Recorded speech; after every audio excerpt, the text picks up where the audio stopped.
napakabait yan eh. Nagsabi pa na tatay ka, anang-mana raw siya sa tunay niyang ama. Kaya alam niya sa huli, hindi niya tunay na tatay na walang niya. So ayun mga idol, okay na, umandar na siya. Bali may ikot na rin. So mabilis pa yung ikot niya kasi wala pa siyang speed controller. So ayan, ito yun pa yung controller, kakabit ko pa lang. So nakakabit ko na yung 12 volt DC motor at saka yung gearbox, okay naman, gumagana. Ayan.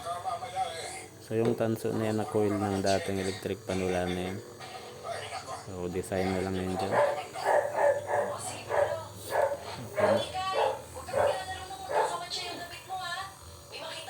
So yung motor niyan doon sa loob, yan yung pinalit natin na 12 volts, bali yung kahalang yung nasa labas.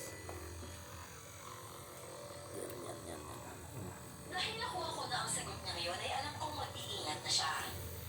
Diretso na lang ako sa kusina at inasikaso ang lulutuin ko.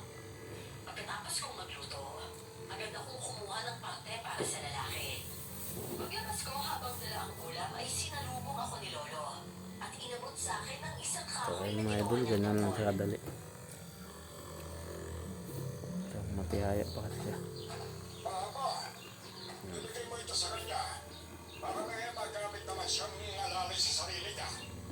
Ang bilis niyo naman po nagawa to, Lo. At the source, napakadali lang naman gawin eh. O siya, dali mo na doon niya pagkain niya Okay na sa po mga idol. nagugutom na yan. O, sige po, Lo. Bubuhin ko na lang siya.